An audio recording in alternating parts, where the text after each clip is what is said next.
I think it's a great opportunity for guys from maybe not really from the school setup of the rugby setup, and an opportunity for guys who who are involved in other sports that may want to try rugby out for something else and see what they can get out of it.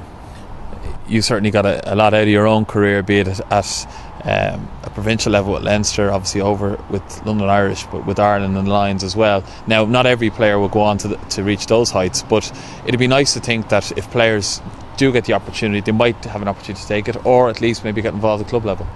Yeah, absolutely. I think certainly from my experience,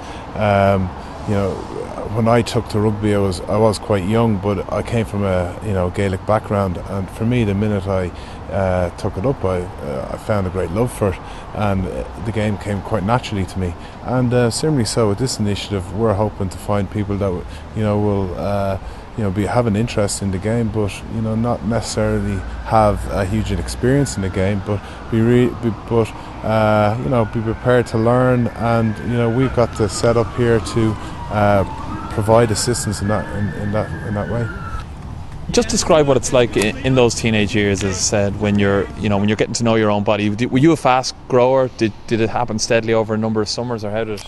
Well, I was a steady grower. I was always tall, and I was, but there was this time when people would shoot up, and you'd see guys fly past you, and then I would steadily catch up. And I actually finished school quite young. I was 16, just gone on 17 when I finished my Leaving Cert, and I came out about 6'3", so I still had a good 4 inches at that stage to grow. So I probably didn't stop growing till I was about 19 or 20, and at that stage I was, as I said, nothing but limbs really, skeleton with skin around it really, but rugby is a game that allows you to mature, and it isn't hugely requiring to be hugely physical and strong at a young age. You picked it up as you go along. How would you describe how good rugby was to you, and what did you most get out of rugby? For me, rugby was always something that always through my life has helped me so much in both a social sense, in terms of communicating with people, meeting new people, meeting people from all sorts of backgrounds, and a source of travel for me as well. I've travelled the world on the back of rugby, and gained immense experience over the years. Finally, why do you think second row is the best position to play in on the field? Well, it's very specific, so only a certain amount of us can play it. You get very involved in the game.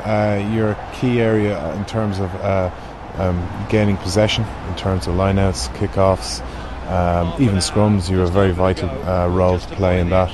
Finally, who's your favourite Irish second row of all time, and your favourite overseas second row of all time? Well, as a retiree now, I have to find it hard to look beyond myself, but I think one of the greatest second rows I would have played against would have been Ian Jones, and I would say presently now probably someone like Victor Matfield, in terms of a line-out operator, it seems to be pretty much on the ball.